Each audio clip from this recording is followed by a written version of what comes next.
제 뒤로 보이는 대형 카페, 요즘 많은 사람들이 찾죠.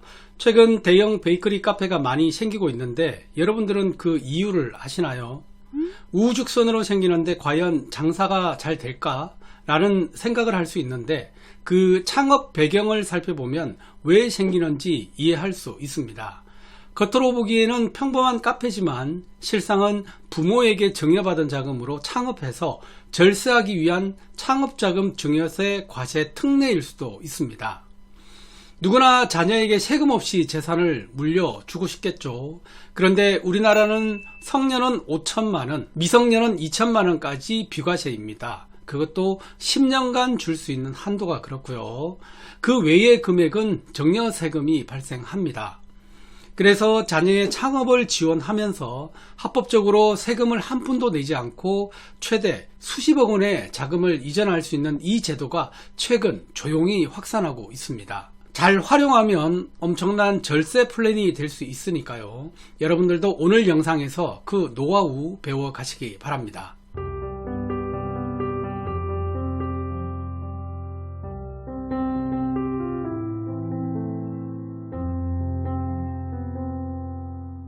우선 제도의 핵심 내용부터 정리를 해 보겠습니다.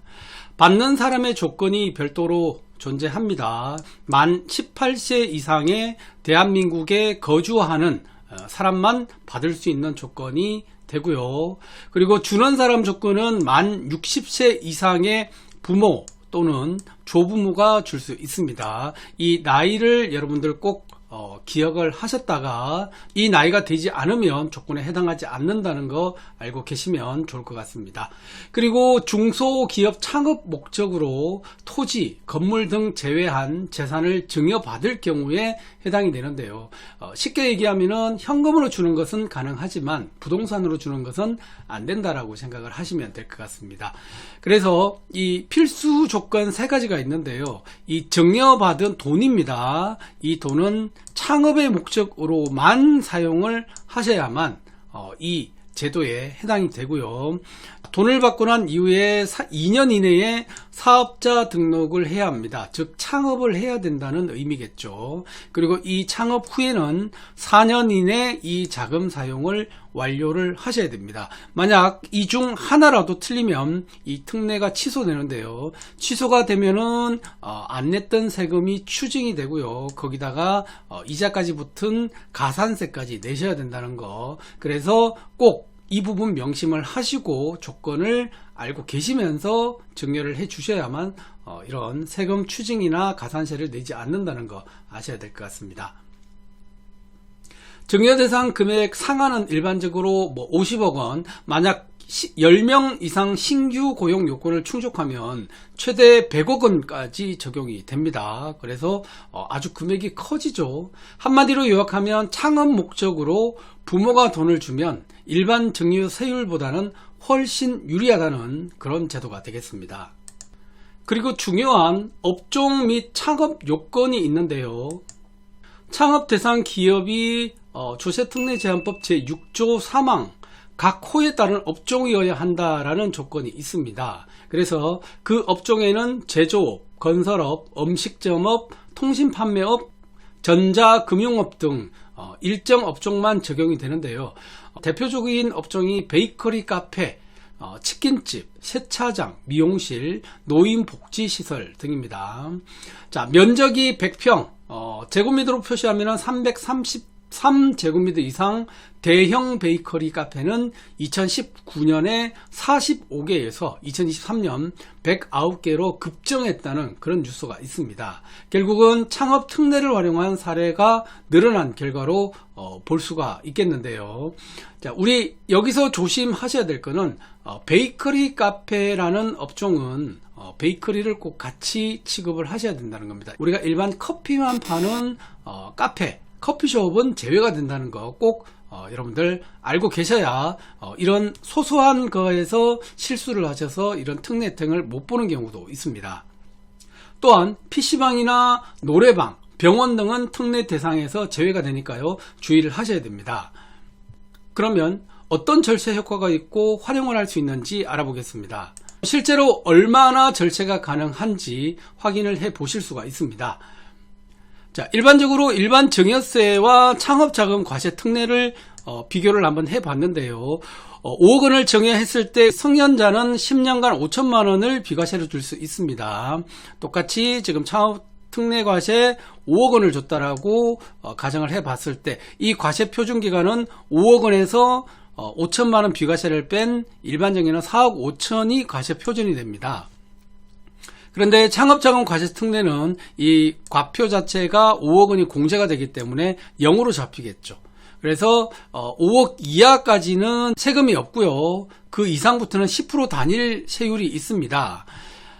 자, 일반 증여세는 10에서 30% 구간이 있는데요. 실제로 납부금액 5억 원을 했을 때 금액을 계산을 해보니까 약 7천만 원에서 1억 정도 증여세가 발생을 하는데 여기 과세 특례는 하나도 부과가 되지 않습니다. 그래서 세율 10에서 50%까지 누진으로 일반 증여세는 매겨지는데요. 창업자금 특례과세는 초과되는 금액에 대해서 10%만 내시면 됩니다. 결국 부모님이 일반적으로 5억 원을 주면 세금이 한 1억 가까이 나올 수가 있습니다. 그런데 창업 목적으로 해서 만약에 주면은 세금이 하나도 없다는 거죠. 그래서 이 조항을 활용을 해서 주변에 가장 손쉬운 대형 베이커리 카페를 창업을 하는 사례가 급증하고 있는 그런 결과를 보이고 있는 겁니다. 그래서 이런 팁들을 잘 활용하면 부모로부터 자녀로 자금을 이전하면서 세금 부담을 상당히 줄일 수가 있습니다. 구체적으로 성공 사례 한번 보겠습니다. 스마트 가구 제조업 창업을 한 사례인데요. 62세 아버지가 28세 아들에게 7억 원을 증여를 했습니다. 창업 업종은 제조업이기 때문에 적용 가능한 업종이었고요. 증여 후에 8개월 내 사업자 등록을 했습니다. 2년 이내 하면 되기 때문에 이 조건에도 해당이 되었습니다. 그리고 4년 내에 설비나 인건비, 연구개발비로 이 7억 전액을 다 사용을 했습니다. 자, 용도 증빙은 철저히 이제 뭐 영수증이나 세금 계산서나 이런 걸 가지고 마련을 다 해 놓았습니다. 그 결과 세금을 거의 내지 않고 7억 원이라는 자금을 자녀에게 이전하는데 성공을 했습니다. 자, 그리고 사업 성장과 직원 고용 후속 투자도 성공적으로 이렇게 한 사례가 있습니다. 이 정도면은 창업이나 가업 승계 둘 다 잡은 완벽한 전략이 되겠습니다. 물론 가업 승계에 대한 별도의 조세특례법 규정이 있습니다. 그런데 그 규정은 조금 더 범위가 넓지만 지금 말씀드린 창업자금 특례 제도를 이용을 해도 이 7억 정도는 세금 없이 자녀에게 이전을 할 수 있는 장점이 있기 때문에 아주 활용을 많이 하시면 세금을 합법적으로 절세할 수 있는 그런 사례가 될 것 같습니다. 자, 그 다음은 성공이 있다면 실패 사례도 있겠죠. 자, 이번에는 실패 사례를 한번 보도록 하겠습니다. 자, 첫 번째는 업종이 제외 업종인데 잘 몰라서 이렇게 한 경우입니다. 60세 부모가 3억 원을 증여했는데 24세 자녀가 영어 학원 창업을 했습니다. 하지만 학원 사업은 과세 특례 제외 업종이었기 때문에 아예 처음부터 업종 자체를 잘못 선택을 하신 거겠죠. 그래서 이런 부분들은 전문가와 미리 상의를 해서 하시면 좋을 것 같습니다. 일반 증여세로 취직 및 가산세까지 발생을 했습니다. 그래서 창업 업종 선정이 가장 먼저 확인해야 될 핵심이라는 내용 꼭 명심하시기 바랍니다. 두 번째 실패 사례는 창업은 했지만 실제 사용 내역 관리에 실패를 한 경우입니다. 자, 5억 원 중에 1억 원을 업무 관련 비용으로 사용했는데 증빙이 없습니다. 영수증이나 이런 것들이 없었을 때 그때는 안 되겠죠, 그죠? 그리고 개인 생활비나 차량 구입 등 사용 흔적이 확인이 되겠죠. 국세청에서는 얼마든지 들여다볼 수 있습니다. 자, 용도 외의 사용으로 특례가 취소되었습니다. 그래서 증여세와 이자 상당액을 추징당한 케이스가 있습니다. 그래서 자금 사용 영수증은 꼭 계약서, 이체 기록, 증빙 폴드로 따로 꼭 관리를 해서 언제든지 증빙을 할 수 있도록 준비를 해 놓으셔야 된다는 겁니다. 자, 세 번째는 폐업이나 양도 리스크가 있습니다. 창업 후에 4년 내에 흑자 전환에 실패를 해서 매년 이렇게 적자가 나서 결국은 폐업을 하는 경우 생길 수 있지 않습니까? 그랬을 때는 특례로 전액 취소가 되어서 가산세 적용 가능성이 있습니다. 그래서 적자가 나더라도 더 노력해서 진짜로 내가 창업을 했기 때문에 흑자가 날 수 있도록 노력을 하셔야 될 거고요. 최소 10년간 사업 유지 확장 가능성 검토가 아주 중요하다는 사실 꼭 명심하시기 바랍니다. 실전 활용할 수 있는 팁 몇 개를 알려드리겠습니다. 자, 창업 전에는 업종 코드와 중소기업 요건을 꼭 확인을 하셔야 되고요. 본인이 잘 모르신다면 세무사나 노무사, 창업 컨설턴트의 협업이나 컨설팅이 필수적으로 동반이 돼야 된다는 거 꼭 명심하시고요. 진짜 창업 투자금이어야 하고 부동산 매입 위주는 비추천입니다.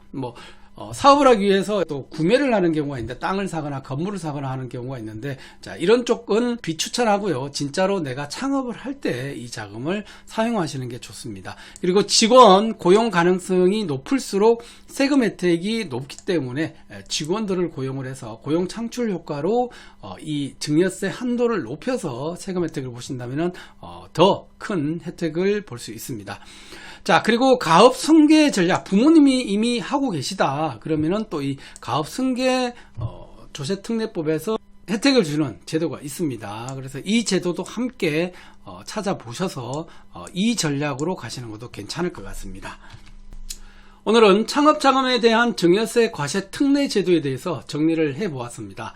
창업을 준비 중인 자녀와 부모라면 이런 제도를 잘 활용하면 절세와 창업 지원이라는 두 마리 토끼를 다 잡을 수 있습니다. 하지만 세금 혜택이 창업 동기가 되어서는 안 됩니다. 사업성보다 세금 절감을 우선하면 실패할 확률이 훨씬 높을 수 있고 가족 간 자산 이전은 절세보다 상속 설계의 시각에서 접근해야 한다는 사실 잊지 마시고요. 창업자금 증여세 과세 특례는 제대로 활용하면 합법적 절세이자 창업 촉진 수단이 될 수 있지만 잘못 쓰면 고스란히 리스크로 돌아온다는 사실도 잊지 마시기 바랍니다. 궁금하신 점이나 사례가 있다면 댓글로 남겨주시면 답변해 드리겠습니다. 감사합니다.